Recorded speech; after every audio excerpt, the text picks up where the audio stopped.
Gen Z guy sitting there is laughing at us. He doesn't know even what this is.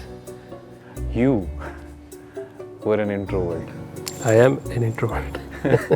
Seeing you in front of the Still am. camera for me is a very pleasant. And from there on, I know there is like No. upward. I'm saying good job for bringing him out. Yeah. आप क्या कह रहे थे साहब? मैं कह रहा था कि एक एक्सपेरिमेंट है double slit. So everything around you is basically, when you break it down to the granular level, is energy. Like we are on same team. We are supposed to be on the same team. And I know you, and I know that for a fact, that you cannot be held against your will. Yes, I cannot. So we agreed to do an interview, sort of a discussion. अच्छा शुरू हो गए? Okay, Sat. So today we're sitting here forced against our will to talk about the journey that we've taken individually and the business has taken, across different timelines and across, different landscapes. But ironically, when we're talking about technology today, the internet is not working anywhere. Probably another shark came and bit the cable off. Shark. And since my journey is totally different than yours purely started with technology. I have had a lot of, ups and downs, and finally, reached this point. When you started off, the internet was just bare bones. It was just a dial-up internet, and it wasn't this internet, and there wasn't this much connectivity. And probably during this conversation, we would like to make it a bit hopeful for the people who are watching. You, to be very straightforward, had nothing, and you started from zero, right? How did that look like? What did people think about you at that time? Yeah, we were the odd ones out. So there was nothing like in terms of internet. I remember it was dial up, and we used to keep trying until we get connected. And I remember we found a hack to dial 051, and we got connected. Like every time we dial 051, we got connected at the first attempt. And we were very happy, like we don't have to wait. And we kept on doing that. And like the bill, that was like more than 30-40K back then. Because it was direct. 30-40 rupees? 30-40,000. 1,000 rupees? Yes, because it was direct Islamabad extension 051. Yeah, so it was out of city connection. Yes. You were based in Ahmedabad. Back then I was in Chakwal. But yeah, the net was very slow. And it was like just MSN and IMRC. MIRC, yeah, that sort of. Nothing else was there. A couple of web pages. And back then when I started, so I had a person who was like a student.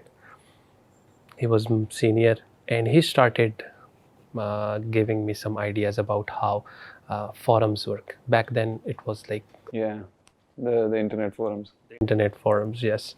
And he was like providing a service to forum owners. And from there on, I got interested what this is. Like how forums work. So just for the context of people who are watching this, I think you're the top design talent in Pakistan. You've worked on projects, on products that have been used by the Fortune 100 companies, Apple included, Toyota included, Hitachi, all these big companies. Starting from Chakwal with a dial-up internet and reaching a point where you're making products that are, globally used and appreciated. There is the design side of it, and then there's the development side of it. And unfortunately, Arslan is not with us today. He's the best person to talk to about the development side. But the journey that you've had, and then you met Arslan on the way in 2011? Yep, 2011. When you were in university. From Chakwal to the university, how did you keep this on the side? So it was like when I started, it was like some spark in my mind. I got interested because there was no exposure back then. Okay, the most exposure you could get was from books and from Talim o Tarbiyat, Risala, and that was it. There were also Akhbar-e-Jahan. Akhbar-e-Jahan, yeah. So that was and yeah, that was all the exposure you could. And that Gen Z guy sitting there is laughing at us. He doesn't know even what this is. But the internet, it gave me exposure. So I started exploring, I started digging into how things are done and how I can build stuff. Because I always wanted to build stuff. Before internet, I used to build a lot of stuff. I used to build planes, I used to build machines. I had like diagrams, some military machines. I had diagrams of when I was in like 7th grade.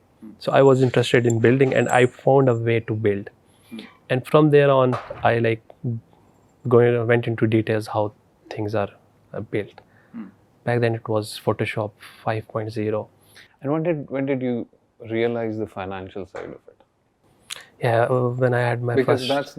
that's the hopeful part. You know, in a country like Pakistan where employment is not ideal, and that was the time when, you know, our parents used to say that either become a doctor or an engineer, or do CSS, or go to the military. 3-4 options. And when you would choose something different, they'd be very angry. Yeah, so that guy I'm talking about, he gave me some task. Do this. I searched for it. I learned how to do that, and then I did that, and he paid me $100. And I was like, how? How? That was my first $100. That was your first foreign direct investment. Yeah. Then after that, I like started. What was the exchange rate? Back then it was 50, 60 rupees, but it was huge amount. You could do a lot of things in $100 back then. Yes. And then I said that this is it. You cannot get dollars sitting at your home. If you can do that, then there's like a lot of potential, lot of opportunities. And then from there on, I started, like I launched my first business back in 2002. It was like a website, a services website with 3 packages. It had 0 sale. But I started, I learned design, I learned development, I learned to launch a business, payments. I figured all that out back then. From there on, it's all learning, experimenting, up till the university. In university, I started actually making sales because I know how to do things, but I had no clients, I had no sales. So I had a couple of consultants, educational consultants. I made websites for them. I got paid, and then came the Fiverr. That was a new thing back then. I was its 16th signed up user In the world. in the world. Like it launched, and I was the 16th user. Yeah, and having they worked mentioned with you, I look at you and I look at myself, and we're always looking at. and they mentioned that in their email that you are our 16th user. And back then it was very basic. So what I did, I launched a Fiverr in their competition. But again, that was a company, and I had no idea how to do sales, how to do marketing. I just knew how to build stuff. From there on, a lot of experiments, a lot of mini products, a lot of projects, and yeah, that's it. In 2011, then I met Arslan. Yeah, I hope the next time he's with us, because he adds a lot of flair to the story. Yeah, it is a lot. Yeah, he has.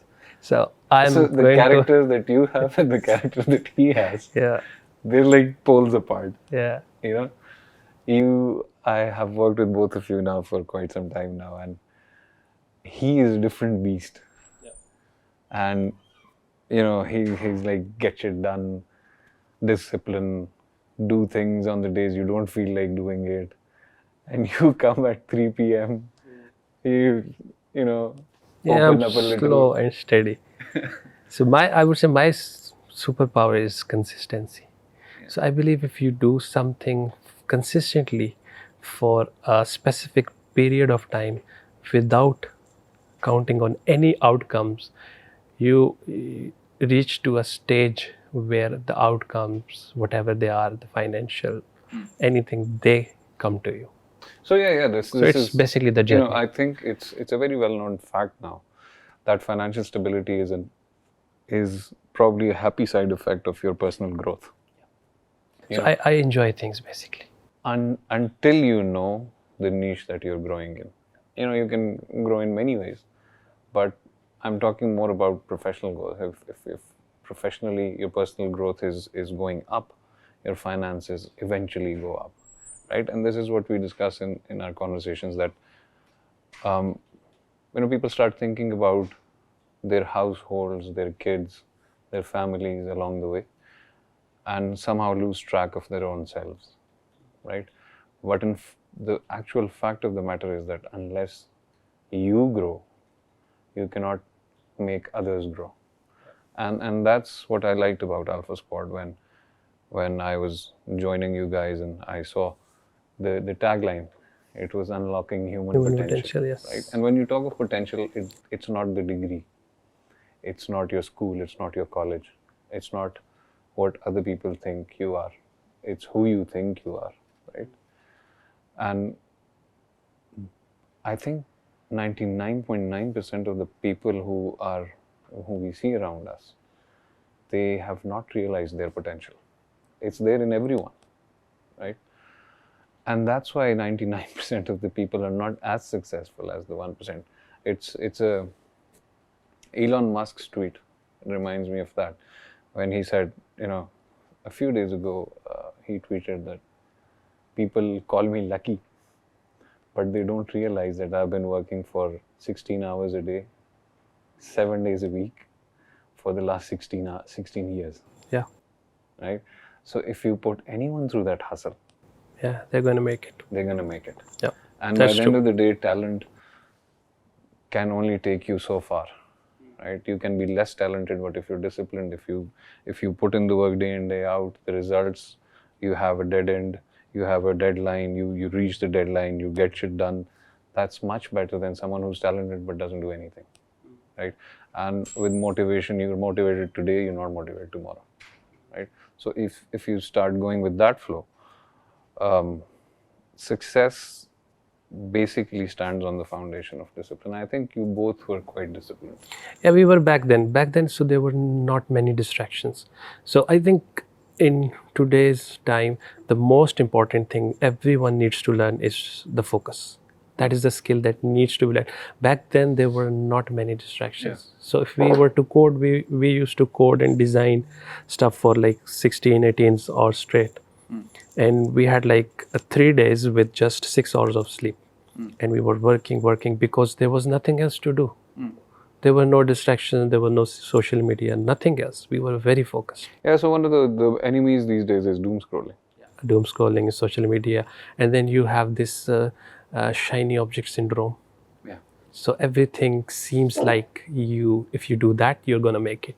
No, because it's become like that. You look at the internet and it's rife with reels in which people are saying very motivational things, right?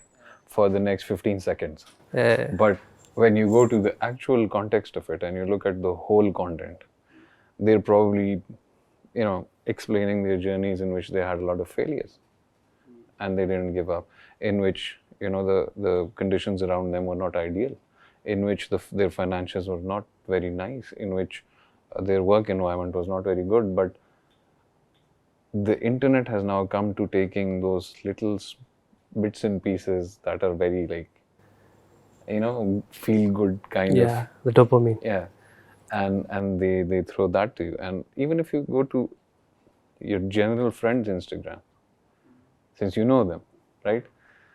You don't see the things that are happening other than that one moment of the reel that you're seeing. But since you're seeing 500 people's best time at the same time, it makes you yeah, you overloaded basically. Yeah. So what do you think? And let's take this conversation to another angle. For example, I'm from the tribal areas, right? Schools, colleges, universities university is an unknown. There is no university in the tribal area. It's 7 districts. The one that was made for them is outside of the tribal area. So, and colleges, the standard of education is very, it's from the industrial age, right? But internet is now accessible to most of the people. They have smartphones. If you give up on small things, you can afford a laptop. And there is nothing in this world that now you can't learn on YouTube, right? But how do you make people go from that doom scrolling mindset and those weird TikTok antics to now, okay, here is your knowledge base, make the best of it. The AI can now speak to you in Pashto, in Urdu, in Persian, in Arabic, in Chinese, in Spanish, in English. What do you make of it? How can we help as individuals?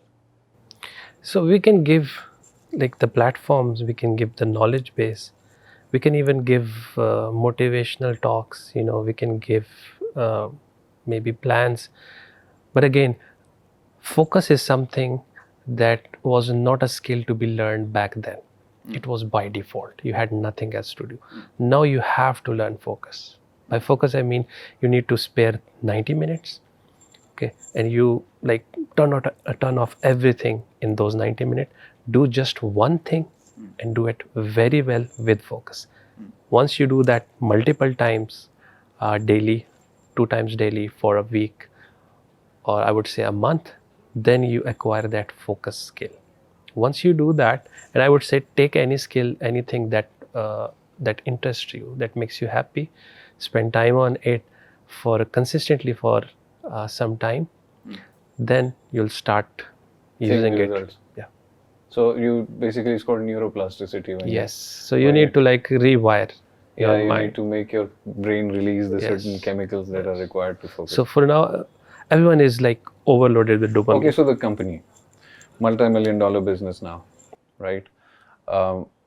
Offices in the US, in Europe, in Paris, in Hong Kong, in Malaysia, in Brunei, right? 2 people, now a team. The expansion I've witnessed half of it, right? And we're now trying to move the headquarters from Pakistan to Malaysia and probably make this the resource center. This journey, I mean, I wanted you to, in easy terms, explain this journey to the people who will watch this, who can say that if they could do it, I can do it. How would you make them understand this? So I would give like a lot of, or I would say all of credit to Arslan.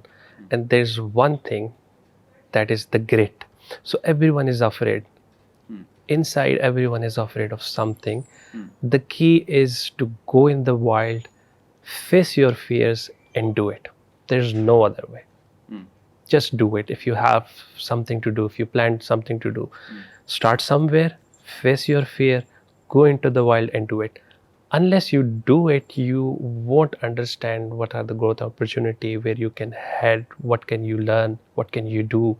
You cannot unlock your potential unless you face your fears. Unless you jump into the ocean and start swimming. So yeah. There's no other way. There's no sugarcoating it. Yeah, you have to do it. Take action. But like every big action starts from a small action. What would be the suggested small action? Small action, I would say figuring out what you would like to do. So for Arslan, he codes, he really enjoys it. For me, I design, I enjoy it. So when I'm managing and I'm planning and I'm doing marketing, sales, but I still carve that design. I want to sit for an hour or two. I want to design. I want to go into the canvas and do stuff because that's something that makes me happy. So figure out what makes you happy, because if you go into that, it would be very easy to work for longer hours. It won't feel like you're working.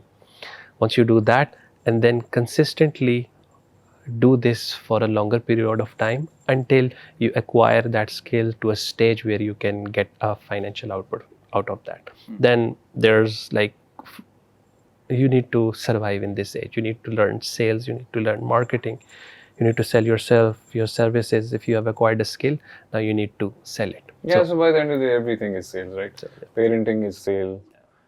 Your interaction with your friends is sales. Your relationships are sales. It's how you package yourself in front of everyone, and it's how you package. So once you learn the art of sales, you can basically, your potential is, it becomes unlimited. You know, people sell rocks Yeah, they do. to people who don't need rocks. Yeah. You know, like, for example, Apple created problems that we We didn't have. didn't have, yeah. Yeah. So a good salesman would create a problem that you would want to have. And Arslan has been very brilliant at it. I'll have a different session with him probably in the next few days before we fly out. Now, the problem that I have seen is when you start something, okay, and the curves goes up like this. You are excited, you want to do it, you give time, and at a certain point you realize that it's like very difficult. You have to do a lot of things. And at that point you see another thing which has potential, another skill, another direction, which if you go in you can get more successful, and then you leave this and go into that direction, and that cycle starts again. You are excited, you want to do stuff, you work hard until you reach a point where you see that it's not that easy. There are a lot of things that needs to be done, and you see another, and that's like a never ending cycle. So a lot of people are confused. Break it down to the black and whites. Success, failure, failure, failure, failure, failure, success, success, failure, failure, failure. So when they say practice makes perfect, what is practice? Practice is basically the process of failing again and again And again, exactly. until you're not failing anymore. Yeah, Right? that's- So everything is practice. Yeah, Right? that's true. This life in itself is a practice. Yep. So when you're born, you can't speak. Right? When you start speaking, you can't pronounce all the words. When you start pronouncing the words, you can't complete your sentences. When you start completing your sentences, then there's the emotional intelligence that you don't have, right? At a younger age, you're more emotional and less, controlled. And then you keep on practicing life around you with your immediate family, and then with your friends, and then going out, right? You were an introvert. I am an introvert. Seeing you in front of the Still am. camera for me is a very pleasant. Yeah, so How do you manage it? face your fears. I'm acting on my own advice. So I've started doing that, facing my fears. So the moment that you Because I'm think, cutting you here, I'm sorry, because I've told you again and again that if you start coming out with what you do, you will be able to inspire a lot of people, right? You do things that are phenomenally brilliant, and you have it in you. You teach people. I see you. You teach people every day how to do stuff, Yep. right? But if you're able to do it at scale, it will help a lot of people, but your introvert self yeah, I is am. holding you back. Yeah. So that is again my fear that I'm facing. And this is the first time I'm facing my fear. And from there on, I know there is like No. upward. I'm saying good job for bringing him out. Yeah. Yeah. Yeah, so how do we wrap this up? Because it was a very random conversation. Yeah, it was. So I would say if I sum up everything that we have done in 14 years, and we have done a lot of things, we have learned a lot of things. If I have to sum it up, if you do not give up, you won't fail. Oh, now you're being Imran Khan. No, so I've learned in myself. So if you learn not to give up, you cannot fail. Whatever you do, whatever you want to do, you won't fail. And failure is when and Arslan is here, but probably we're at the last leg of the conversation. Failure, when we talk about failure, it's usually considered a very negative word. I don't think it is. So when you say you fail when you give up, You fail when you give up. Yeah. it means that you started learning from the failures, and now you stopped. That's the giving up part, right? It's not the failing part. It's not the failing part. Failing is part of life. You are going to fail at a lot of places, but if you give up, like, it stops there. You won't try again, you won't fail, and there is no chance of success. And success can be whatever you define success is for you. But if you stop, then there's no chance of the success that you want, whatever that is for you. Thank you for your time. That's it. That's it. Okay.